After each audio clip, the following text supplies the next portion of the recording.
नमस्कार मंडळी. श्री राम समर्थ. आमलकी एकादशीला पापमोचनी एकादशी असेही म्हणतात. या दिवशी भगवान विष्णूची उपासना केल्याने पापाक्षय होतो. तर येत्या 27 फेब्रुवारी 2026 रोजी आमलकी एकादशी येत आहे आणि या दिवशी उपवास व्रत केल्याने अकाल मृत्यू टळतो, पितृदोष दूर होतात आणि मग मोक्षाची प्राप्ती होते. तर हे सर्व टाळण्यासाठी खालील उपाय अत्यंत महत्त्वाचे आहेत. उपाय 1. विष्णू सहस्रनाम पठण आणि तुळशी अर्पण. या दिवशी सूर्योदयापूर्वी स्नान करून पिवळे वस्त्र परिधान करावेत. भगवान विष्णूच्या समोर दीप प्रज्वलित करून ओम नमो भगवते वासुदेवाय या मंत्राचा 108 वेळा जप करावा. विष्णू सहस्रनाम स्तोत्राचं पठण करावं आणि शुद्ध तुळशीपत्र भगवान विष्णूला अर्पण करावं. विष्णू सहस्रनामाच्या जपाने अकाल मृत्यू टळतो. तुळस अर्पण केल्याने सर्व पापांचा नाश होतो आणि मोक्षप्राप्ती होते. घरात सकारात्मक ऊर्जा येते आणि वाईट शक्तींचा नाश होतो. तर आता आपण याची फलश्रुती पाहणार आहोत.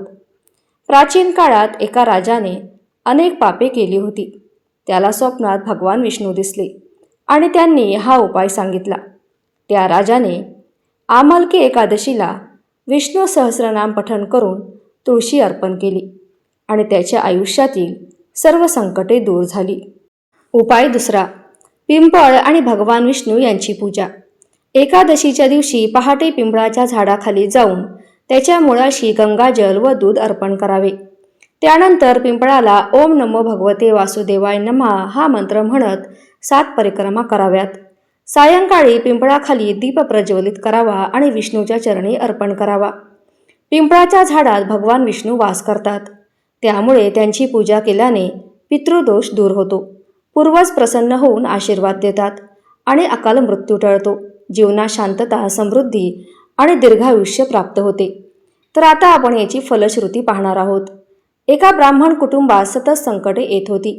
त्याने आमलकी एकादशीला पिंपळ पूजनाचा उपाय केला आणि त्यांच्या घरातील सर्व विघ्ने दूर झाली. उपाय 3. एकादशी उपवास आणि अन्नदान. या दिवशी अन्न वर्ज्य करून फक्त फळ आहार किंवा दूध ग्रहण करावे. एकादशीच्या दिवशी दिवसभर भगवान विष्णूच्या नामस्मरणात राहावे. दुसऱ्या दिवशी सकाळी लोकांना अन्नदान करावे. एकादशीला उपवास केल्याने पापांचा नाश होतो आणि आत्मशुद्धी होते. अन्नदान केल्याने पितृ प्रसन्न होतात आणि पूर्वजांचे आशीर्वाद मिळतात. अकाल मृत्यूची भीती दूर होते आणि जीवनात स्थैर्यता येते. आता याची फलश्रुती पाहूयात. संत तुकाराम महाराजांनी सांगितले आहे की एकादशीचे व्रत हे सर्व पापांचे क्षालन करते. उपवास आणि अन्नदान करणाऱ्या व्यक्तीवर देवाची कृपा सदैव राहते. 4. उपाय भगवान विष्णूला पितांबर वस्त्र अर्पण करणे. मंदिरात जाऊन भगवान विष्णूला पिवळ्या रंगाचे वस्त्र अर्पण करावे. शक्य असल्यास गरीब लोकांना पिवळ्या रंगाचे कपडे दान करावे. ओम विष्णवे नमः या मंत्राचा 108 वेळा जप करावा. याचे महत्त्व. पिवळा रंग भगवान विष्णूंना अत्यंत प्रिय आहे. या उपायाने आयुष्यातील संकटे दूर होतात आणि सकारात्मक ऊर्जा वाढते. अकाल मृत्यू टळतो आणि वाईट शक्तीपासून संरक्षण मिळते. फलश्रुती. एका व्यापाऱ्याला सतत अपयश येत होते. त्याने एकादशीच्या दिवशी मंदिरात पिवळे वस्त्र अर्पण केले आणि त्याच्या सर्व आर्थिक अडचणी दूर झाल्या. पुढचा उपाय विष्णू लक्ष्मी सहस्रदीप दान. एकादशीच्या रात्री नदी किनारी किंवा मंदिरात 1000 दीप प्रज्वलित करून भगवान विष्णू आणि माता लक्ष्मीची आरती करावी. ओम श्री श्री निवसाय नमः हा मंत्र जप करावा. यानंतर गरजू लोकांना तेल, दीप आणि अन्नदान करावे. महत्त्व. हा उपाय केल्याने दुर्भाग्य नष्ट होते आणि दारिद्र्याचा नाश होतो. पूर्वज संतुष्ट होतात आणि आयुष्यात समृद्धी येते. अकाल मृत्यू टाळण्यासाठी हा उपाय अत्यंत प्रभावी मानला जातो. फलश्रुती.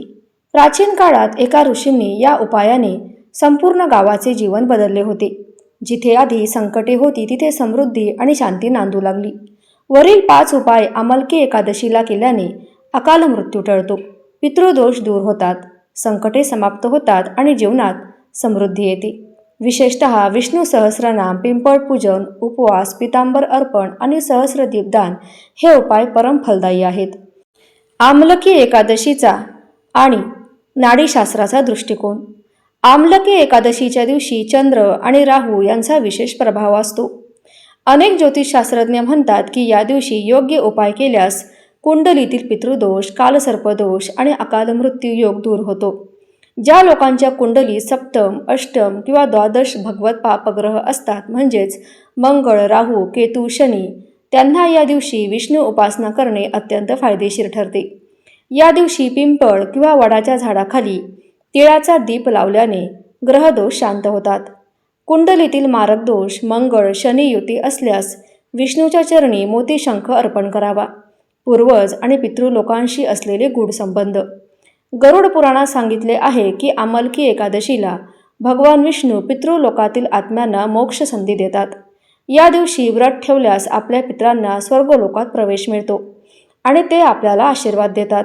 रात्री दक्षिणमुखी दीप जाळून ओम नमो भगवते वासुदेवाय नमः हा मंत्र 108 वेळा जप करावा. आपल्या पितरांचे नाव घेऊन तुपाचा दिवा व गूळ तिळाचा नैवेद्य अर्पण करावा. तंत्रशास्त्रानुसार अमावस्या आणि एकादशीचा संगम. आमलकी एकादशी कधीकधी अमावस्येच्या जवळ येते, ज्यामुळे ही अधिक प्रभावी ठरते. काही तंत्रसाधक या दिवशी विष्णू साधना करून अमरत्व आणि सिद्धी प्राप्त करतात. श्री सुक्त हवन किंवा विष्णू कवच स्तोत्र पठण केल्याने नकारात्मक ऊर्जा नष्ट होते आणि मृत्यूयोग टळतो. तर आता आपण काही विशेष उपाय पाहणार आहोत. रात्री 12 वाजता नरसिंह कवच स्तोत्र किंवा विष्णू कवच पठण करावे. ताम्रपत्रावर ओम नमो भगवते वासुदेवाय नमः हा मंत्र लिहून गंगाजलाने अभिषेक करावा व ते घरात ठेवल्यास मृत्यू भय नाहीसे होते. दुर्लक्षित गुप्त मंत्र आणि साधना. गरुड पुराणातील रहस्य. या दिवशी ओम श्री परमात्मने नमः हा मंत्र, दुर्लभ मंत्र 108 वेळा जपल्याने सर्व संकटे नष्ट होतात. विष्णू ध्यान साधना. आमलकी एकादशीच्या दिवशी ब्रह्म मुहूर्तात भगवान विष्णूच्या पादुका किंवा चरणकमळांचे ध्यान केल्यास आध्यात्मिक शक्ती जागृत होते. विशेष पितांबर प्रयोग. या दिवशी संध्याकाळी विष्णूला पिवळे फळ आणि वस्त्र अर्पण करून ओम गोविंदाय नमः या मंत्राचा जप केल्यास अनिष्ट ग्रह दूर होतात. अकाल मृत्यू टाळण्यासाठी दुर्लभ तंत्रमंत्र उपाय. एक अत्यंत प्रभावी प्रयोग. रात्री 11:30 ते 12:30 दरम्यान एक विशिष्ट दिवा प्रज्वलित करावा. तुपाचा एक मोठा दिवा घ्या आणि त्यात गाईचे तूप, कापूर, शेंदूर आणि तुळशी पत्र टाका. विष्णूच्या समोर ठेवून विष्णवाय नमः या दुर्लभ मंत्राचा 21 वेळा जप करावा. हा उपाय केल्यास अकाल मृत्यूची भीती राहीशी होते आणि जीवनातील संकटांचा नाश होतो. तर आमलकी एकादशीला हे काही उपाय सांगितले आहेत, ते नक्की करून पहा. तर हा माहितीपूर्ण व्हिडिओ आवडला असेल तर एक लाईक नक्की करा. आपल्या चॅनलला सबस्क्राईब करा आणि कमेंटमध्ये ओम नमो भगवते वासुदेवाय नमः टाईप करायला विसरू नका. धन्यवाद.